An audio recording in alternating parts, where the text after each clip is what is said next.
Welcome to I show खबरदार negativity से। और आप जुड़ चुके हैं मुझसे यानी साधना सिंह से। कैसे हैं आप? आई होप बिल्कुल ठीक ठाक। रोज़ आपके मैसेजेस आते हैं, कॉल्स आते हैं और आप पूछते नहीं थकते कि कब आ रहा है मेरा वीडियो, कब मैं बना रही हूँ अपने episodes. Thank you so much. I'm so much motivated and trust me, fills me with lot of energy and lot of positivity. So thank you so much for all your love again. तो फिर से लेके आई हूँ आज एक और episode खबरदार negativity से का। और आज फिर वही सारे मसाले हैं आपके लिए। 5 heart news, motivation, health is wealth and a big story और एंटरटेनमेंट। तो चलिए देखते हैं क्या है आज इस एपिसोड में। चले।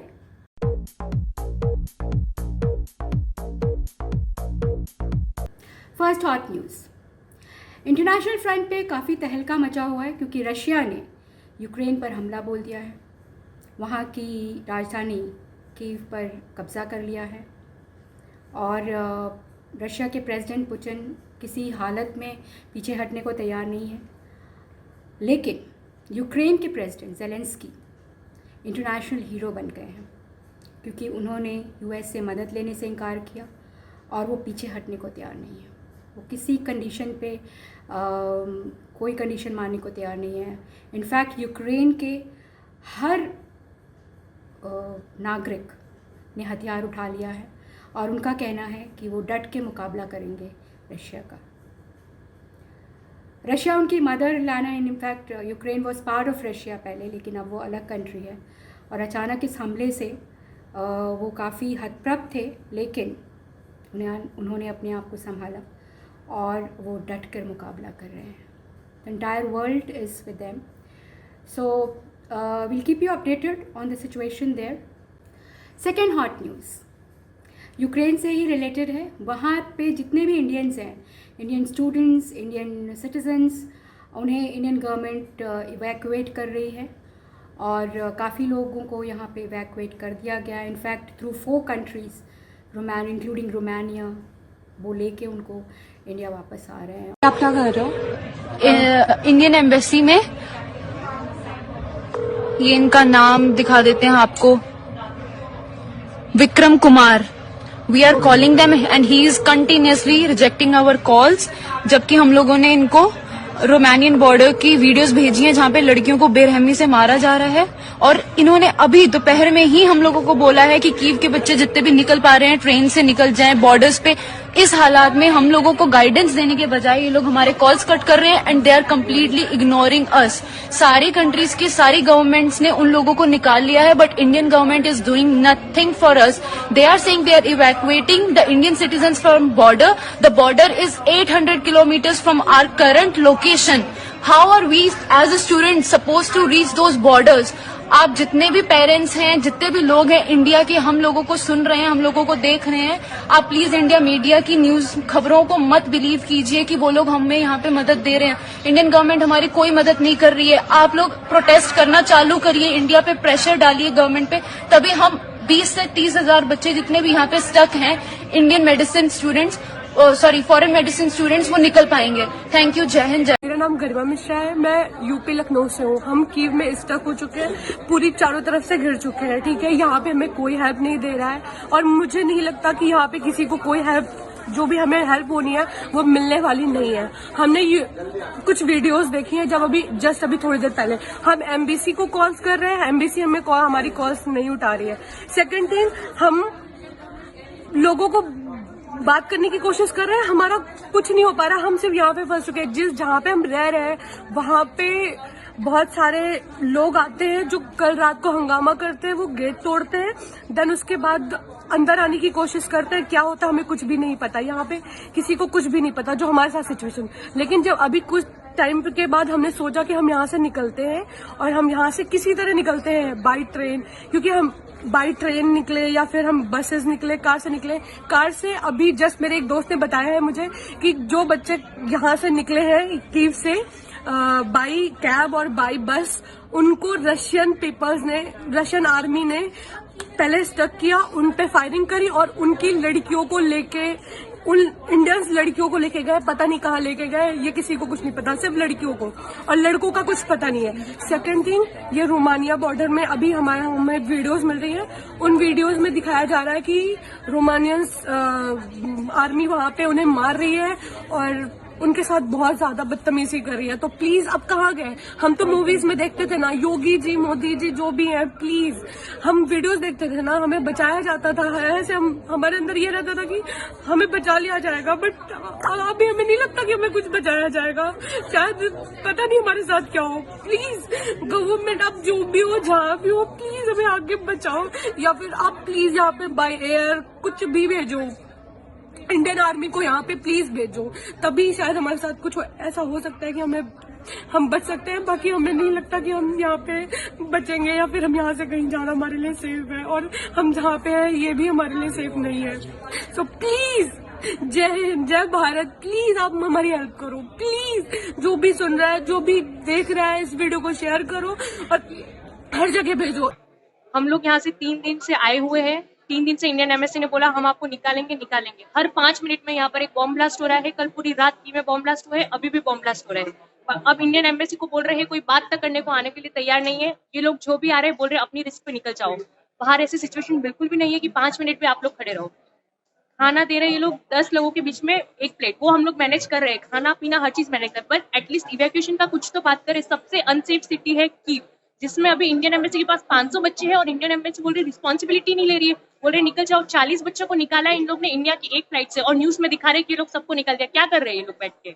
एटलीस्ट आप बात करिए, कुछ तो रिस्पॉन्सिबिलिटी लीजिए, निकलवाइए एटलीस्ट।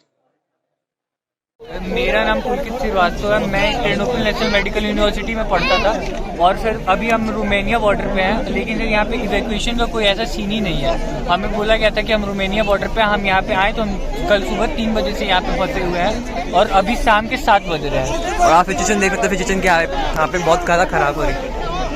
यहाँ पे काफ़ी ज़्यादा स्टूडेंट है, काफ़ी ज़्यादा यहाँ पे यूक्रेन लोग भी है, काफ़ी इंडियन स्टूडेंट भरे पड़े हैं। यहाँ पे 5000 प्लस स्टूडेंट हैं, यहाँ देख सकते हो कितनी भीड़ लगी पड़ी है। 5000 प्लस लोग यहाँ पे खड़े हुए हैं, लेकिन यहाँ पे हमारे एम्बेसी का एक स्टाफ नहीं है। जो एम्बेसी से हमें नंबर्स मिले थे, उन नंबर पे कॉल करने पे वो लोग हमें कुछ ना ही कोई जवाब दे रहे हैं और ना ही कोई मैसेजेस का रिप्लाई हो रहा है। ये बोला गया था कि एम्बेसी यहाँ पे होगी और हम लोग को पास कराएगी, बॉर्डर पास कराएगी, लेकिन एम्बेसी का कोई भी मेंबर जो है यहाँ पे दिख नहीं रहा है। कल सुबह 3 बजे से हम लोग खड़े हैं और यहाँ अभी तक हम लोग बॉर्डर पास नहीं कर पाए। इनको कितना भी बोलो गिराओ, लेकिन ये लोग गेट खोल नहीं रहे। इंडियन गवर्नमेंट की तरफ से हमें कोई हेल्प नहीं है। ये सारी बातें केवल फोन में है, सिर्फ हम लोग फंसे हुए हैं। यहाँ पे जो हमारा हालत है -5 अभी यहाँ पे टेम्परेचर हो रहा है, लेकिन फिर भी ठंड बढ़ रही है, लेकिन यहाँ पे किसी को कोई लेना देना नहीं है हमसे। क्या करे, लाचार सब न्यूज लाचार बने।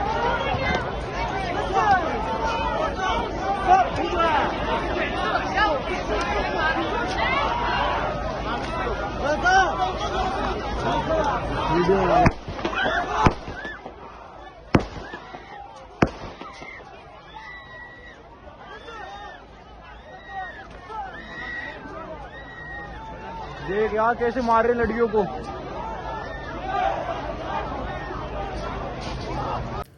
Third hot news.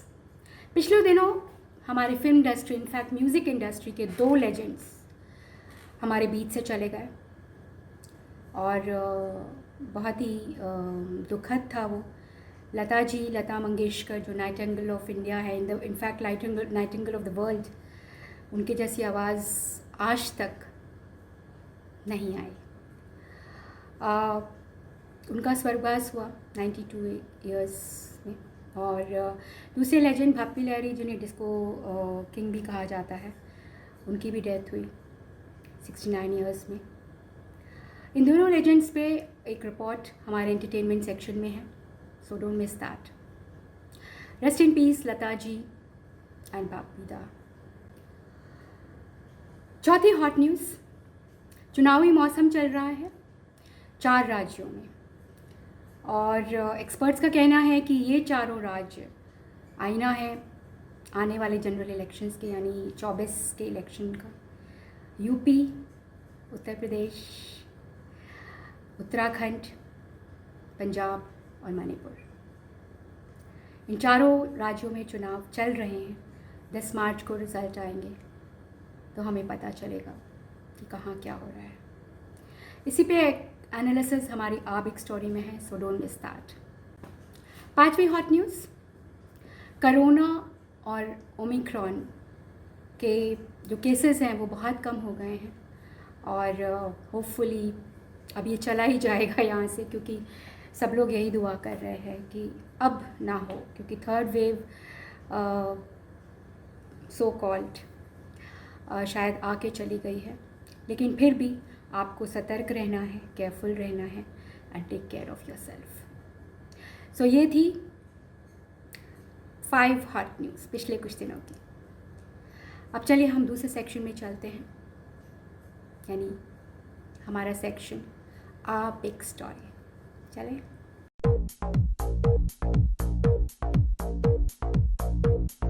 इस समय हम प्रयागराज में इंडियन प्रेस चौराहे के पास हैं और आपको वो माहौल दिखा रहे हैं। वोटिंग से ठीक पहले क्या माहौल है यहाँ पर। सभी पार्टियों के जो लोग हैं वो अपने अपने बेंच पर आ गए हैं। माहौल क्या है प्रयागराज का? माहौल प्रयागराज का बहुत ही अच्छा है, बहुत ही शानदार माहौल है। हम लोग एक जश्न के तरीके से इसको मनाने के लिए यहाँ पे एकत्र हुए हैं। हम लोग सुबह से उठे हैं और पूरी तैयारी भारतीय जनता पार्टी के पक्ष में कर रहे हैं। भारतीय जनता पार्टी ने जो कार्य किया है उसके पक्ष में हम लोगों को पूरे जनता का पूरा सहयोग मिल रहा है और हमें इस तरीके से अलग अलग पार्टी, चाहे कांग्रेस हो, भाजपा हो, समाजवादी पार्टी हो या फिर बहुजन समाज पार्टी हो, निर्दलीय हो, सब अपने अपने बूथ पर चौकन्ना है। और यहाँ पर जो आम लोग हैं हम उनसे बात कर रहे हैं। क्या मुद्दे हैं आप लोगों के इस बार, नाम पर, काम पर या फिर किसी अन्य मुद्दे पे? महंगाई पर। महंगाई बहुत ज़्यादा है, बेरोजगारी और इस तरीके के महंगाई में चरमरा गई है कि लोग परेशान हैं। हर तरीके से आदमी परेशान हो रहा है, लेकिन सरकार सुन नहीं रही किसी की। वो महंगाई। आप बताइए क्या मुद्दा है इस बार? सिर्फ महंगाई, और क्या है, बहुत महंगाई है, उससे ही सब कुछ है। आप लोग बताइए क्या क्या मुद्दा है भाई आप लोगों का? महंगाई सबसे बड़ा मुद्दा है। तो इस समय प्रयागराज की जो जनता है वो आप देख रहे हैं पूरे चुनावी मूड में है। हम इस समय साइंस फैकल्टी और आर्ट्स फैकल्टी के बीच में कटरा के पास हैं।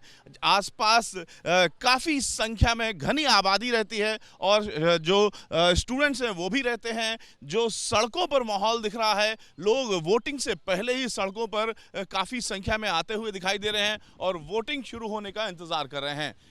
वेल, आप एक स्टोरी में हम आज पेश कर रहे हैं चुनावी विश्लेषण 2 राज्यों का, उत्तर प्रदेश और उत्तराखंड। चारों तरफ चुनावी मौसम है और ख़ासकर इन 4 राज्यों में। और जैसा कि मैंने आपको बताया, ये आईना है आने वाले जनरल इलेक्शंस का जो 2024 में होने वाले हैं। ये विश्लेषण पेश कर रहे हैं एक बहुत ही सीनियर एंड एक्सपीरियंस्ड कांग्रेसी जो नॉर्थ इंडिया कांग्रेस सेल के सचिव हैं और उनकी राजनीति पर काफ़ी अच्छी पकड़ है। तो वो हमें बताएंगे कि क्या हालात हैं इन 2 राज्यों में और क्या होने वाला है इन राज्यों में। आइए सुनते हैं श्री महेंद्र जी को। महेंद्र जी, आपका बहुत बहुत स्वागत है। Thank you so much for joining me on this show. चलिए सुनते हैं वो क्या कह रहे हैं। चलें। मोदी आज 5 राज्यों में जो चुनाव हो रहे हैं अभी, वो अपनी चिरपरिचित अंदाज में ही कराना चाहेंगे। मोदी शाह की नीति रही है कि मुद्दे आधारित चुनाव न हो, बल्कि उनके जो मुद्दे और वादे हैं उस पर कोई बात न करे। वो ज़्यादातर चुनाव जो है पिछले कई वर्षों से सिर्फ धर्म, जाति, पाकिस्तान परस्ती और लोगों को लड़ाने के लिए करते रहते हैं। वो कभी जो वादे करते हैं या जो उन्होंने दावे किया है उनको कभी वो आधार बनाते ही नहीं है। फेयर और फ्री चुनाव तो उनके कराने का सवाल ही नहीं पैदा। फेयर फ्री अगर चुनाव कराते तो वो चुनाव जीतते ही नहीं। आज जिस हिसाब से उनको सभी राज्यों में उनकी सभाओं में भीड़ नहीं जुट रही है, लोग गालियां दे रहे हैं, छुट्टे सांड की तरह लोग उन्हें भगा रहे हैं, तो सवाल ही पैदा नहीं होता कि वो जीतेंगे। हाँ, जीतने का एक ही है आधार कि वो ये इनके प्रकार जो है गलत नीतियों को गलत ढंग से ईवीएम को छेड़छाड़ करके सरकारी अधिकारियों और इलेक्शन अधिकारियों को अपने पक्ष में करके चुनाव जीत सकते हैं। लोकतंत्र को कैसे बाधित किया जाए ये मोदी से सीखा जा सकता है।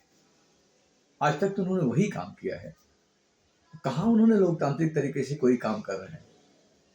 हर काम उनका अलोकतांत्रिक तरीके से हो रहा है। वो हमेशा गुना भाग लगाते रहते हैं चुनाव जीतने के लिए, और कभी भी मुद्दों से भटक कर लोगों को मुद्दे से जुड़ने ही नहीं दे रहे। अभी अपोजिशन लाख कोशिश कर रहा है, मुद्दे से नहीं जुड़ पा रहा है। क्यों? क्योंकि प्रिंट मीडिया, सारे चैनल, सारे बड़े बड़े पत्रकार सब कारपोरेट घराने के पत्रकार बन चुके हैं। तो वास्तव में देखा जाए तो आज का जो चैनल है ना, वो कारपोरेट चैनल है, और कारपोरेट चैनल जो है गुणा भाग लगा के काम करता है। जीतने और हारने का काम वो नहीं करते हैं। और इस तरह से हम जब देखते हैं कि मोदी जी का प्रोग्राम क्या है, तो मोदी जी का प्रोग्राम यही है कि कैसे भी करके कारपोरेट ढंग से इन पत्रकारों को अपने पक्ष में लिया जाए, जोता जाए। कुछ लोग कह रहे हैं कि चुनाव जो है ना, आज का जो चुनाव है मोदी जी के 2024 का चुनावी मुद्दा आईना है ये। वो यही तो चाह रहे हैं, वो एक्सपर्ट लोगों से यही कहवा रहे हैं। एक्सपर्टों को उन्होंने इसी में उलझा रखा है ताकि उनके चाहने वाले सेंटिमेंटली उनसे अटैच्ड होकर के उन्हें हारने न दें, उन्हें चुनाव में जिताएं। मुद्दे से भटक कर लोग जो है, जो चुनावी मुद्दों से भटक कर लोगों को अपने प्रति इस तरह से जुगाड़ बना रहे हैं ताकि वो लोग उनके प्रति जुड़े रहें और उनको चुनाव में हारने ना दें।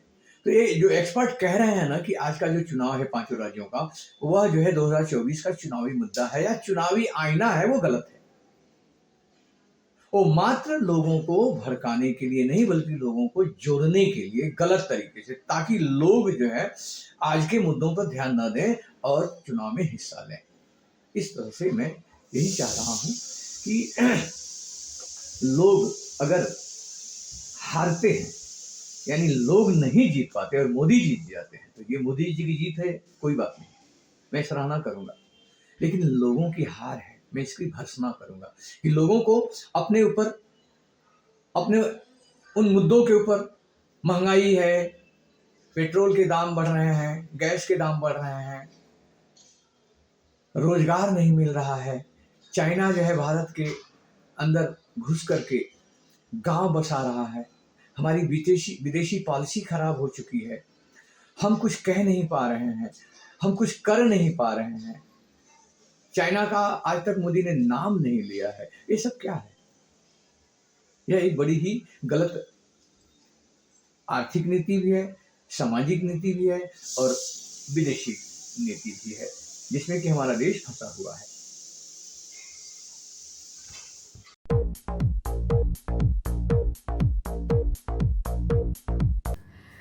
हाय, हेल्थ इज़ वेल्थ सेक्शन में आपका स्वागत है। जैसा कि मैं हमेशा कहती हूँ, हेल्दी है तो वेल्दी है, सो अपने हेल्थ का ज़रूर ध्यान रखें। और आजकल मैं बहुत सारे हार्ट के केसेस देख रही हूँ, हार्ट अटैक्स के, बहुत सारे। इनफैक्ट मेरी सोसाइटी में ही 2-3 लोगों को हार्ट अटैक हुआ और बहुत हैरानी की बात है। तो इस एपिसोड में मैं लेके आई हूँ 5 टिप्स जिससे आप अपने हार्ट का ख्याल रख सकते हैं। थोड़ी सी सावधानी और आप दुर्घटना बचा सकते हैं। सो आइए देखते हैं वो कौन से 5 टिप्स हैं। पहला टिप, लो सॉल्ट, लो शुगर, यानी कि कम चीनी, कम नमक, end of course avoid processed food and have lots of vegetables, lots of fruits and have alternative, जैसे चीनी के alternative में हनी ले लीजिए या गुड़ ले लीजिए। और प्रोसेस्ड फूड कम से कम खाएं। ऑफ कोर्स कुछ भी मना नहीं है, पर अगर कम खाएंगे तो definitely it do wonders to your heart. तो इन सब चीज़ों का ध्यान रखें, it will help your heart. Second tip, avoid smoking and alcohol. Alcohol अगर लेना है तो थोड़ा कम क्वांटिटी में आप ले सकते हैं, वाइन वगैरह, इट्स नॉट सो अनहेल्दी, लेकिन ज़्यादा क्वांटिटी में ऑफ कोर्स होता है। Smoking is not at all allowed because that really doesn't help your heart. तो अगर आपको अपना हार्ट हेल्दी रखना है तो स्मोकिंग बिल्कुल ना करें। Third tip, keep your self active. और एक्टिव का ये मतलब नहीं है कि आप घर में इधर उधर घूम रहे हैं तो वो एक्टिवनेस नहीं होता। Do your job end of course do exercise every day. कोई भी फॉर्म, वॉक कर लीजिए, साइकिलिंग कर लीजिए। नॉट नेसेसरली आपको जिम जाना है, जिम जा सकते हो तो बहुत ही अच्छी बात है, बट अगर ना भी जा सके तो there are so many other forms of exercise. Running कर लीजिए, स्विमिंग कर लीजिए, साइकिलिंग कर लीजिए, you know lot of ways. जो भी आपको पसंद है, जिसमें आपको इंटरेस्ट है, आप वो कर लीजिए, बट ज़रूर एक्सरसाइज करिए क्योंकि that's very very important part of life. अगर आप वो नहीं करते हैं तो that you know strains your body, और आप जो भी खाते हैं वो डाइजेस्ट भी नहीं होगा, आप एक्टिव भी नहीं रहेंगे। So it's very very important to keep your self active mentally and physically both. Keep your self occupied, hobby ढूंढ लीजिए, कुछ ना कुछ करते रहिए। Physically keep your self occupied, and चाहे आप जॉब कर रहे हों या ना कर रहे हों, keep your self busy, but exercise ज़रूर कीजिए बिकॉज वो हार्ट के लिए बहुत बहुत हेल्दी होता है। Fourth tip, maintain your body weight. मुझे मालूम है ये कहना बहुत आसान है, बहुत ही मुश्किल काम है अपना बॉडी वेट मेंटेन करना, क्योंकि टेम्पटेशंस बहुत होती हैं, आपको खाने का मन करता है, स्पेशली मेरे जैसे बंदा जो खाने का इतना शौकीन है, तो बहुत ज़्यादा यू हैव टू रियली या तो एक्सरसाइज ज़्यादा करें या खाने पे इससे बहुत फ़र्क पड़ता है। मैंने देखा है आप कितनी भी एक्सरसाइज करो लेकिन अगर खाने पे कंट्रोल नहीं है तो you can not lose weight. So खाने पे कंट्रोल बहुत ज़रूरी है। मेंटेन योर बॉडी वेट, और ठीक है इतना ज़्यादा स्ट्रेस, उसके ऊपर स्ट्रेस मत करिए कि मुझे इतना बॉडी वेट करना है या इतना बॉडी वेट मेंटेन करना है, नहीं, but you know do your exercise regularly and खाने में पोर्शन कंट्रोल हो तो it really helps you, trust me. Fifth step, keep stress out of your life. मुझे मालूम है कहना बहुत आसान है बट मुश्किल है, but you can do it. ज़्यादा से ज़्यादा हंसिए, स्माइल करिए, लोगों से मिलिए जुलिए, और जो नेगेटिव लोग हैं उनसे बिल्कुल दूर, जो पॉजिटिव लोग हैं उनको अपनी लाइफ में लाइए, उनके साथ समय बिताइए, शेयर करिए, जोक्स पढ़िए। आजकल इंटरनेट का ज़माना है, so you have lot of options. So keep your self stress free, जो कि बहुत बहुत हेल्प करता है आपके हार्ट के लिए। सो ये थे 5 टिप्स जो आप अगर मोटा मोटी अगर आप अपनी लाइफ में इनकॉर्पोरेट करें तो definitely it will help your heart. तो चलिए अब चलते हैं अपने थर्ड सेक्शन में, यानी एंटरटेनमेंट में। चलिए।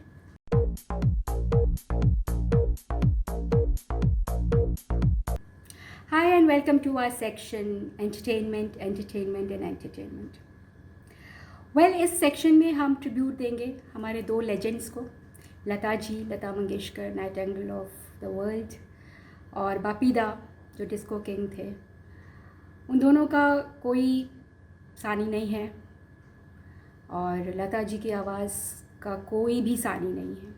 इनफैक्ट हम लोग बचपन से उनको सुनते आए हैं और उनकी आवाज़ के मुकाबले कोई भी आवाज़ नहीं आई।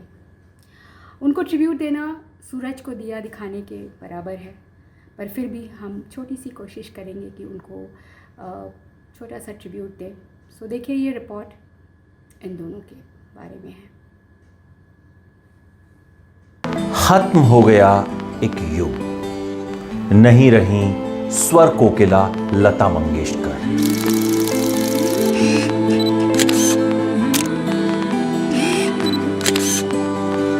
लता मंगेशकर ने 92 साल की उम्र में इस दुनिया को अलविदा कह दिया। उन्हें कोरोना हुआ था। कोरोना के बाद वो निमोनिया का शिकार हो गई थी। मुंबई के ब्रीच कैंडी अस्पताल में उनका इलाज चल रहा था। वेंटिलेटर पर थी। कुछ दिन पहले वेंटिलेटर से हटाया भी गया था, लेकिन फिर तबीयत बिगड़ी और आ गई वो मनहूस खबर जिसे कोई नहीं सुनना चाहता।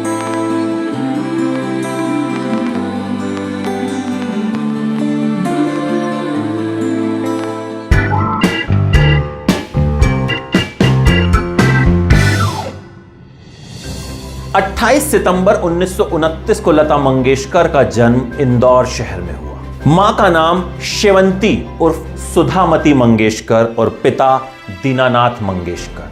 लता के जन्म से पहले ही उनके पिता को यह एहसास होने लगा था कि उनकी आने वाली संतान में कोई दैवीय शक्ति है, और कहते हैं यही वजह है कि लता मंगेशकर के चाहने वाले उनमें मां सरस्वती का रूप देखते थे। लता मंगेशकर के पिता दीनानाथ मंगेशकर खुद एक बेहतरीन संगीतकार थे। उनकी खुद की एक ड्रामा कंपनी थी। लता के पैदा होने के कुछ वक्त बाद परिवार सांगली में रहने लगा। लता मंगेशकर की 3 छोटी बहनें मीना, आशा और उषा और भाई हृदयनाथ मंगेशकर को बचपन से ही घर में संगीत का माहौल मिला, और यही वजह थी कि बचपन से ही लता मंगेशकर का झुकाव संगीत की तरफ होने लगा। वो शास्त्रीय संगीत की शिक्षा तो लेने लगी, लेकिन उस वक्त के फिल्मी संगीत को भी बहुत बारीकी से सुना करती। उस दौर में केएल सहगल लता मंगेशकर के पसंदीदा गायक हुआ करते थे। लता अभी पिता से गाना सीख ही रही थी कि उन्हें उनकी जिंदगी का सबसे बड़ा झटका लगा। 1942 में पिता इस दुनिया को छोड़कर चले गए। 13 साल की लता पर मानो कहर टूट गया। लता ने अपने नाजुक कंधों पर परिवार की जिम्मेदारी ले ली, लेकिन सवाल यह था कि किया क्या जाए। लता को गाना गाना आता था, नाटकों में अभिनय करना आता था, फिल्मों में अभिनय करना उनके पिता को पसंद नहीं था, लेकिन मजबूरी थी।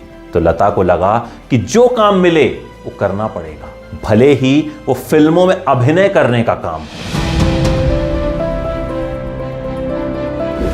लता के पिता के एक दोस्त थे श्रीपद जोशी। उन्होंने मास्टर विनायक से बात की। लता को एक फिल्म में छोटा सा रोल मिल गया, साथ ही एक मराठी गाना भी गाना था। उसके बदले लता को कुछ पैसे मिले और वहीं से लता मंगेशकर के फिल्मी करियर की शुरुआत हुई। साल 1983 में लता मंगेशकर ने पहली बार एक मराठी फिल्म गज भाऊ में गाना गाया। 1943 में मास्टर विनायक ने लता के पूरे परिवार को कोल्हापुर बुला लिया। मास्टर विनायक मशहूर अभिनेत्री नंदा के पिता थे। मास्टर विनायक उन दिनों एक फिल्म बना रहे थे, बड़ी मां। इस फिल्म की हीरोइन थी नूरजहां। लता मंगेशकर को भी फिल्म में एक छोटा सा रोल मिल गया और एक गाना भी मिल गया। नूरजहां को लता की आवाज बहुत पसंद आई। उन्हें दिख गया कि इस लड़की में गुण है, ये काबिल है, टैलेंटेड है। जब भी शूटिंग के दौरान मौका मिलता तो नूरजहां लता को अपने पास बुलाती और उनसे गाने सुना करती। नूरजहां और लता के रिश्ते बहुत अच्छे हो गए। इस फिल्म की शूटिंग के सिलसिले में लता को बंबई आना पड़ता था। उन दिनों मुंबई का नाम बंबई हुआ करता था, और बार बार जब बंबई के चक्कर लगे तो फिर लता बंबई की ही हो गई। बंबई में लता को खूब संघर्ष करना पड़ा। उन्हें यहां सिर्फ मास्टर विनायक का ही सहारा था।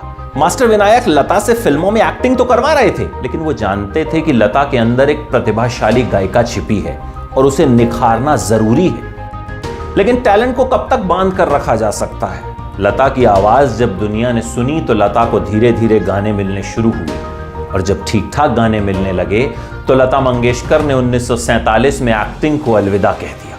लता मंगेशकर ने जिन दिनों में गाने की शुरुआत की, उन दिनों हीरोइनों के लिए जितनी भी सिंगर्स गाना गाया करती थी उनकी आवाज मोटी हुआ करती थी, लेकिन 17-18 साल की लता की आवाज पतली थी, इसलिए उन्हें काम भी कम मिलता था। इसके बाद मशहूर संगीतकार गुलाम हैदर ने लता मंगेशकर के हुनर को पहचाना और उनसे गाने गवाए। गुलाम हैदर को यकीन था कि लता अपना मुकाम जरूर बनाएंगी। 1948 में गुलाम हैदर ने लता से फिल्म मजबूर में गाना गवाया। गाना हिट हुआ और इसी के साथ लता का करियर भी चल निकला। शुरुआत में सब कहा करते थे कि लता नूरजहां को कॉपी करती हैं, लेकिन फिर धीरे धीरे लता मंगेशकर ने अपनी जगह बनाई और हर कोई लता मंगेशकर की आवाज का कायल हो गया।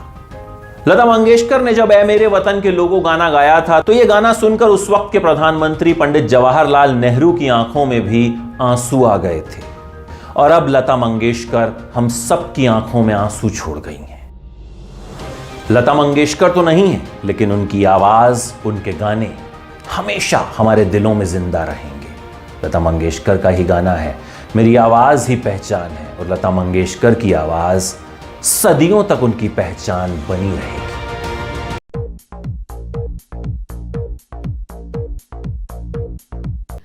Welcome to our section motivation, जिसमें हम आपको मोटिवेशनल कोट्स बताते हैं। तो चलिए आज बताएंगे आपको 5 मोटिवेशनल कोट्स जो आई होप आपको आने वाले दिनों में इंस्पायर करेगी, मोटिवेट करेगी। पहला quote, try to be a rainbow in someone's cloud. यानी अगर किसी की ज़िंदगी में, किसी के लाइफ में अंधेरा है तो आप रोशनी बनकर उनके जीवन में कुछ ना कुछ करें जिससे वो मोटिवेट हो, पॉजिटिव सोचें। सेकेंड कोट, वेल ये बहुत ही क्लीशे कोट है कि if you do good you will get it back, but trust me it works. अगर आप लोगों के लिए अच्छा सोचेंगे, लोगों के लिए अच्छा करेंगे तो it comes back to you. So try and do good for others and it will come back to you. Third quote, keep a positive mindset and you will see positivity all around you. मेरे तो programme का नाम ही है खबरदार negativity से, so I always motivate people to keep positive, to think positive, to be around positive people, and trust me, negativity will not touch you. So be positive, be around positive people, keep a positive mindset.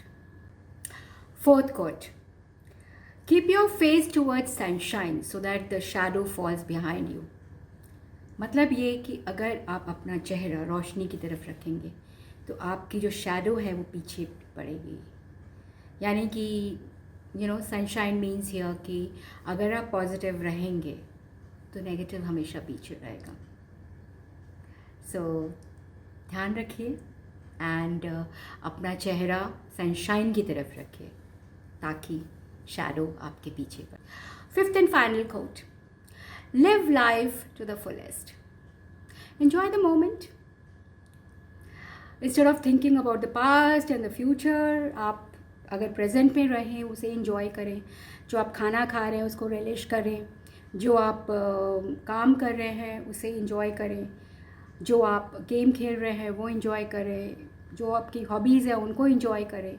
So life is so beautiful. You just need to know कि आपका interest किधर है. Like मुझे आपके लिए video shoot करना बहुत अच्छा लगता है and it fills me up with lot of energy. कई बार टाइम नहीं मिल पाता है, मूड नहीं होता है तो I am not able to, but I get motivation when you call me. आप मैसेजेस भेजते हो तो मुझे सच में बहुत मोटिवेशन मिलता है. और मैं रात को उठ के भी आई कैन मेक वीडियोज़. कई बार होता है कि आई एम टायर्ड, मन नहीं करता, बट स्टिल इतना मोटिवेशन होता है, इतनी पॉजिटिविटी होती है कि it forces you to get up and make videos. So इसी तरह आपकी भी अगर कोई हॉबी है या you are interested in a game, any sport or any other thing, तो आप आराम से you can just enjoy life. Go and watch films, go and watch, play games. If you have a hobby like singing, dancing, go do that. So मुझे पता है मैं बहुत बार ऐसा बोलती हूँ, बट इसलिए बोलती हूँ क्योंकि आप मोटिवेटेड रहें. There is no space for negativity at all. So be positive all the time and keep people motivated so that they are also positive around you. Yeah. So ये थी 5 quotes and I hope they'll keep you inspired and motivated in the coming days. और definitely मैं कोशिश करूँगी कि जल्दी जल्दी videos बनाऊँ आपके लिए so that you like it. Because अब मुझे श्योर हो गया है कि आप लोग बहुत पसंद करते हैं. ऑफकोर्स मैं बहुत लोगों को it's not still got into the main public, but I would like them to see this video. So I would request you to like it, share it and of course subscribe it. तो इसके साथ ही आपसे इजाज़त. Thank you so much. Love you. Take care. Bye-bye.